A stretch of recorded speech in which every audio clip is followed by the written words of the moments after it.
மனித வாழ்க்கை ஓட்டத்தில் பலவிதமான மனுஷங்களை நம்ம சந்திக்கிறோம். அந்த பலவிதமான ஆட்கள் டாக்ஸிக்காகவும் இருக்கிறாங்க.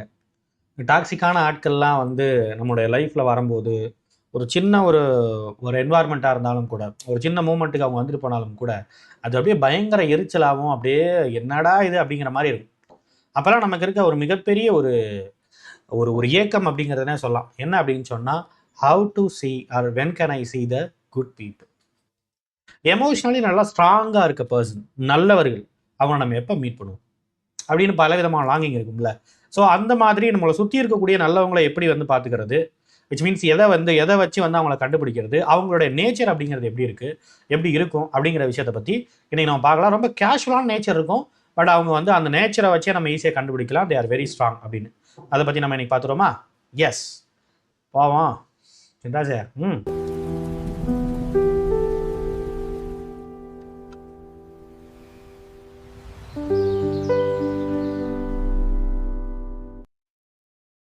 Welcome to the Human Expert Tamil. I am your Rajkumar Pandian, psychologist. The nature of strong person. What is their nature? First விஷயம்ங்கிறது joking at your own self. It means அவங்களுடைய செல்ஃபை பொறுத்த வரைக்கும் அதிகமாக என்றைக்குமே தன்னை தானே வந்து கலாய்ச்சி கொள்ளக்கூடிய ஒரு மனநிலைமை அப்படிங்கிறது வந்து ரொம்ப மிகப்பெரிய அளவில் இருக்கும். தலைவர் நம்ம ரஜினிகாந்த்லாம் நீங்கள் பார்த்தீங்கன்னு வச்சுக்கலாம், எந்த ஒரு மேடை போனாலும் தன்னை வந்து அவர் பயங்கரமாக வந்து கலாய்ச்சிப்பார். நான் இப்படி இருந்தேன் அப்படின்னு சொல்லிட்டு. ரொம்ப முக்கியமாக வந்து இந்த எந்திரன் படத்துக்கு அப்புறம் வந்து பார்த்தீங்கன்னா, ஒரு ஐஸ்வர்யா ராய் கூட வந்து இவர் வந்து பயங்கரமாக காம்போலாம் பண்ணி வந்து நேஷனல் வைஸில் வந்து அது ஒரு பெரிய பேராக இருக்கும். அப்போ வந்து ஒரு பஞ்சாப் சிங்கு வந்து இவரை பார்த்து, யார் இந்த படத்தில் ஹீரோ, நீங்களா ஹீரோ அப்படின்லாம் கேட்குற மாதிரி கலாய்க்கிற மாதிரி அவர் வந்து இது பண்ணியிருப்பார். ஸோ ஐஸ்வர்யாவுக்கு பேரா நீங்களா இருக்கீங்களா அப்படின்னு கேட்குற அளவுக்கு. ஸோ அந்த அளவுக்கு தன்னை பற்றி அதிகமாக ஜோக் பண்ணிக்கக்கூடிய ஆட்கள், மற்றவங்க அதே நேரத்தில் தன்னை பற்றி மற்றவங்க கலாய்க்கிறதுக்கு, ஜோக் பண்ணுறதுக்கு அலோவ் பண்ணக்கூடிய ஆட்கள் எமோஷ்னலி உண்மையிலேயே ஸ்ட்ராங்கான பர்சனாக இருப்பாங்க.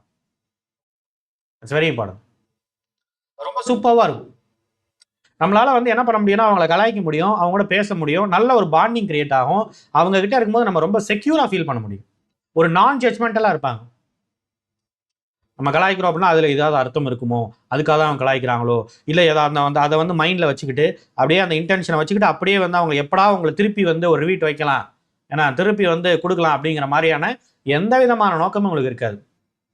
ரொம்ப லேசாக அந்த விஷயங்களை கடந்து போவாங்க, அழகாக தன்னையே கலாய்ச்சிப்பாங்க, அடுத்தவங்களையும் கலாய்க்க விடுவாங்க. That is their strong nature.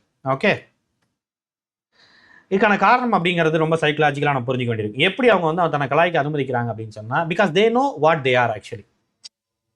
இது ஒரு ஜோக்காக தான் பண்ணுறாங்கன்னு யாரால எடுத்துக்க முடியும்னா, யார் ஒருத்தவங்களுக்கு எந்த விதமான செல்ஃப் டவுட் இல்லையோ அவங்க தான் ஜோக்கா எடுத்துப்பாங்க. செல்ஃப் டவுட் இருந்ததுன்னு வைங்களேன், அவங்க ரொம்ப வல்னரபிளாக இருக்காங்கன்னு வைங்க, அவங்க எப்பயுமே ரொம்ப சென்சிட்டிவாக இருக்காங்கன்னு வைங்க, அவங்களுக்கு எப்பயுமே ஒரு சந்தேகம் இருந்துகிட்டே இருக்கும். மற்றவங்க என்னை பற்றி தப்பாக நினச்சிருவாங்களோங்கிற சந்தேகம் இருக்கும். அவனோட பேரை காப்பாற்றிக்கிட்டே இருக்கணும் அப்படின்னு நினச்சிட்டு இருப்பாங்க. அப்போ யாராவது தான் கலாய்ச்சாங்க அப்படின்னா, ஐயோ அந்த கலாய்க்கிறதுங்கிறதெல்லாம் வந்து என்னோட டிக்னிட்டியை வந்து லூஸ் பண்ணுற மாதிரி ஆயிரும்ல, அதெல்லாம் நான் செய்ய மாட்டேன். இனிமேல் தன்னை வந்து ஒரு உயர்ந்த இடத்துல வந்து வச்சு அப்படியே இன்டைரக்டாக பேசுகிற மாதிரி அப்படியே பேசிக்கிட்டே இருப்பாங்க. இதெல்லாம் வந்து எமோஷனலி சிக்காக இருக்கிற ஒரு வீக்காக இருக்கக்கூடிய பர்சனுடைய கேரக்டர். ஸோ இவங்களை பொறுத்த வரைக்கும் தே நோ தெம் செல்ஃப் அப்படிங்கிறனால அவங்க ரொம்ப ஸ்பான்டேனியஸாக ரொம்ப கான்ஃபிடண்ட்டாக இருப்பாங்க. அந்த செகண்ட் விஷயம் அப்படிங்கிறது ஃபர்கிவ்னஸ் அண்ட் கிராட்டிடியூட். ரெண்டு விஷயங்களும் அவங்களுக்கு ரொம்ப முக்கியமான ஒரு விஷயமா இருக்கும். அவங்ககிட்ட என்றைக்குமே அதை வந்து அவங்க கேரி பண்ணிக்கிட்டே இருப்பாங்க. ஃபர்கிவ்னஸ்னா என்னது? மன்னிப்பது. அவர்கள் மற்றவங்கள மன்னிக்க தெரிஞ்ச ஆட்களாக இருப்பார்கள். அது ரொம்ப முக்கியம். எந்த மாதிரியான தவறுகள் செஞ்சால் மன்னிக்கலாம், எதை மன்னிக்கக்கூடாதுங்கிறதுல அவங்க ரொம்ப கான்சியஸாக இருப்பாங்க. அது வேற கதை. பெரிய பெரிய தவறை போய் பண்ணிட்டேன், நான் இப்படி பண்ணிட்டேனே அப்படின்னு சொல்லிட்டு போய் நின்ன உடனே சரி போனால் போயிட்டு போகுது அப்படிலாம் சொல்ல மாட்டாங்க.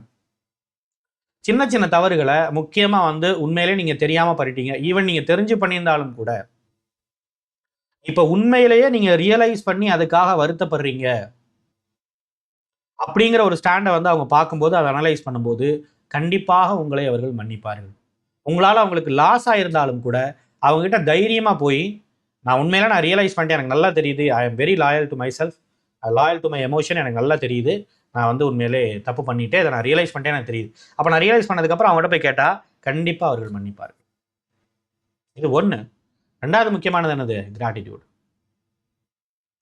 இவங்களை யாராவது ஒருத்தவங்க மன்னிச்சிட்டாங்கன்னு வைங்க, இவங்கள தப்பு செய்வாங்கல்ல, மிஸ்டேக்லாம் பண்ணுவாங்கல்ல, இவங்களை யாராவது மன்னிச்சிட்டாங்கன்னா அவங்க மன்னிச்சிட்டாங்க அப்படிங்கிற அந்த ஒரு நன்றி உணர்வு அப்படிங்கிறது, அந்த கிராட்டிடியூடுங்கிறது என்னைக்குமே இவர்களுக்கு இருந்துகிட்டே இருக்கும். யாராவது ஒருத்தவங்க உங்களுக்கு ஒரு கான்ட்ரிபியூஷன் பண்ணிட்டாங்க அப்படின்னா என்னைக்கு அவங்கள விட்டு கொடுக்காம இருக்கக்கூடிய ஒரு மனநிலைமை அப்படிங்கிறது இவர்களுக்கு இருந்துகிட்டே இருக்கும்.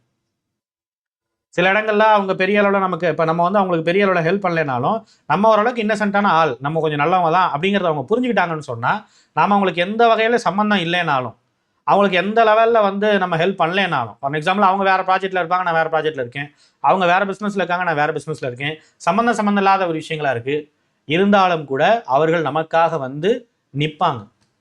ஏன்னு வந்து கேட்பாங்க. எவ்வளோ அழகு பார்த்தீங்களா? அடுத்து, not stick in the past.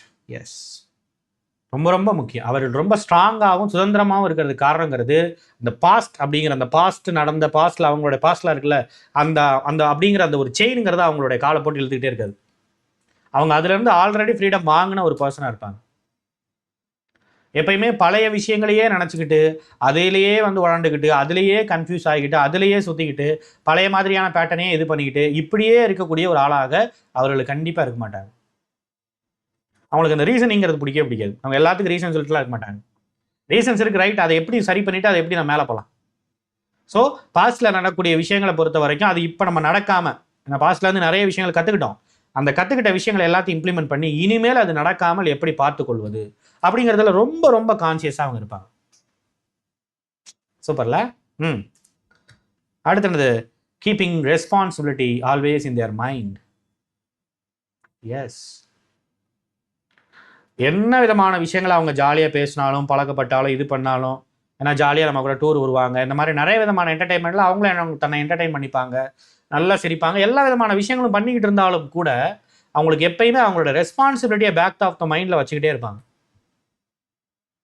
அதை அப்படியே வச்சுக்கிட்டே இருப்பாங்க. கரெக்டாக வந்து ஓகே இத்தனை மணிக்கு வந்து ஒரு இடத்துல நம்ம வரேன்னு சொல்லியிருக்கோம், இங்கே நம்ம ஜாலியாக பேசியிருந்தாலும் அத்தனை மணிக்கு கரெக்டாக நம்ம போகணுங்கிறது வந்து அவங்களோட கான்சியஸில் இருந்துகிட்டே இருக்கும். அது வந்து ஒருத்தவங்களுக்கு ப்ராமிஸ் பண்ணிட்டோன்னா அதை நம்ம செஞ்சிடணும் அப்படிங்கிறதுட்டே இருக்கும். பல நேரங்களில் சில உதவிகள் நம்ம அவங்கள்ட்ட கேட்டிருப்போம், பார்க்கலாம் அப்படிங்கிற மாதிரி சொல்லியிருப்பாங்க, போங்க நம்ம பார்ப்போம் என்னென்னு பார்க்கலாம் அப்படிங்கிற மாதிரி சொல்லியிருப்பாங்க. நமக்கே தெரியாத நம்ம மறந்து போயிருப்போம்.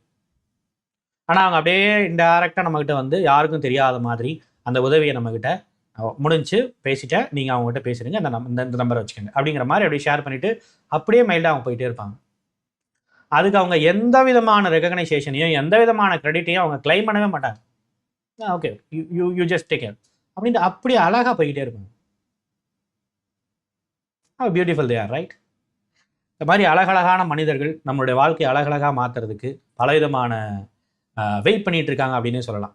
இந்த மாதிரியான ஆட்கள்லாம் ஒரு வேளை நம்மளுடைய வாழ்க்கையில் இவங்களெல்லாம் நம்ம வெல்கம் பண்ணோன்னு சொன்னால் நம்மளோட வாழ்க்கைங்கிறதே அவங்கள மாதிரி ரொம்ப அழகாயிடும்.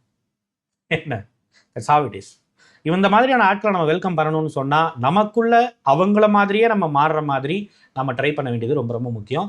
நமக்குள்ளே இருக்கக்கூடிய இன்னர் கான்ஃப்ளிக்ட்ஸ், நமக்குள்ளே இருக்கக்கூடிய பலவிதமான செல்ஃப் டவுட்ஸ், நம்மளால் வந்து இந்த மாதிரியான பெரிய ஆட்கள் கூட கோப்பப் பண்ண முடியல அப்படின்னா அதுக்கு என்ன? நமக்குள்ளே இருக்கக்கூடிய இன்ஃபீரியாரிட்டி காம்ப்ளெக்ஸ். இந்த மாதிரியான விஷயங்களை எல்லாத்தையும் நம்ம சரி பண்ணோன்னு சொன்னால் இவர்கள் என்றைக்குமே நமக்கு வந்து பக்கபலமாக இருப்பாங்க. இவங்க கூட நம்ம கோப்பப் பண்ணி ஓரளவுக்கு பாண்டிங் க்ரியேட் பண்ணி போயிட்டோன்னு சொன்னோன்னு வைங்க, ஒரு 10 வருஷத்துக்கு அப்புறம் பார்த்தாலும் அவ்வளவு என்னமோ நேற்று தான் பார்த்துட்டு போன மாதிரி வந்து அவ்வளவு ஜாலியாக பேசுவாங்க. விச் மீன்ஸ் அவங்க கூட கோப்பப் பண்ணி போகிற அளவுக்கான எமோஷ்னலி ஸ்ட்ராங்கான பர்சனாக நம்மளும் மாறணும்.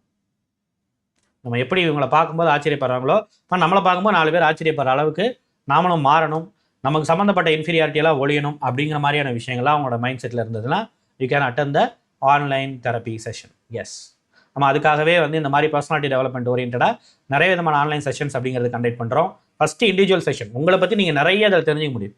நமக்குள்ளே இருக்கக்கூடிய இன்னர் கான்ஃப்ளிக்ட் என்ன, இன்ஃபீரியாரிட்டி என்ன, சில நேரங்களில் சுப்பீரியராக ஃபீல் பண்ணுவோம், சில நேரம் ஈகோ கான்ஃப்ளிக்ட் இருக்கும். இந்த மாதிரி பலவிதமான ஒரு உணர்வுபூர்வமாக பலவிதமான சிக்கல்களுக்குள்ள நம்ம மாட்டிகிட்டு இருக்கும், பலவிதமான எமோஷனல் கான்ஃப்ளிக்ட் இருக்கும். ஸோ இதெல்லாம் எப்படி வந்து சரி பண்ணி இவங்கள மாதிரி இருக்க ஒரு ஆளை வந்து ஒரு டெஸ்டினேஷன் மாதிரி வச்சுக்கணும், ஒரு கோல் மாதிரி வச்சுக்கணும். இவங்கள மாதிரி நான் ஆக போகிறேன், அப்போ நான் என்ன பண்ணணும், என்னோடய வாழ்க்கையை அழகாக்கணும், எப்படி பண்ணுறது, இந்த மாதிரி பலவிதமான விஷயங்களை பற்றி டிஸ்கஸ் பண்ணுறதுக்காக தான் நம்மளுடைய ஆன்லைன் தெரப்பி செஷன் அப்படிங்கிறதுக்கு தாராளமாக நீங்கள் வந்து அட்டன் பண்ணலாம். நம்மளுடைய நம்பர் அப்படிங்கிறது நம்ம அட்மின் நம்பர் டிஸ்கிரிப்ஷனில் இருக்குது, தாராளமாக நீங்கள் அப்பாயின்மெண்ட் வாங்கிக்கலாம். அது ஒரு பெரிய ப்ராசஸ். ஓகே, கொஞ்சம் கொஞ்சமாக நம்ம போய் ஒரு வீக்லி ஒன்ஸ் அப்படிங்கிறது தெரப்பி செஷன்ஸ்லாம் அட்டன் பண்ண ஆரம்பிச்சிங்கன்னா இட் வில் பி வாவ். அது ஒன்று. ரெண்டாவது, இந்த மாதிரியான பர்சனாலிட்டி ஓரியன்டான விஷயங்களை பற்றியும் கான்ஃப்ளிக் சம்மந்தப்பட்ட பல விதமான விஷயங்களை பற்றியும் டிஸ்கஸ் பண்ணுற குரூப் தெரப்பி அப்படிங்கிறது இருக்குது. தாராளமாக அந்த குரூப் தெரப்பியில் நீங்கள் கலந்துக்கணுனாலும் நம்மளுடைய அட்மின் நம்பருங்கிறது டிஸ்கிரிப்ஷனில் இருக்குது. தாராளமாக நீங்கள் பார்த்து இதை பற்றி நம்ம வந்து நிறைய விதமான விஷயங்கள் நம்ம பேச போகிறோம். நம்மள மாதிரியே இருக்கக்கூடிய லைக் மைண்டட் பீப்புள் கலந்துக்கிற மாதிரியான குரூப் தெரப்பிலாம் இருக்குது. ஆன்லைனில் தான் எல்லாமே. ஓகே, அந்த மாதிரியான விஷயங்கள் இருக்குது. This is what. ஸோ யாரை பார்த்து நம்ம அட்மையர் ஆகணுமோ அவங்களே நம்ம ஒரு கோலாக வச்சுக்கிட்டு அவங்கள போல மாறுறது அப்படிங்கிறது தான் நம்மளுடைய மிக முக்கியமான ஒரு நோக்கமாக இருக்கணும். முடியும். That is what.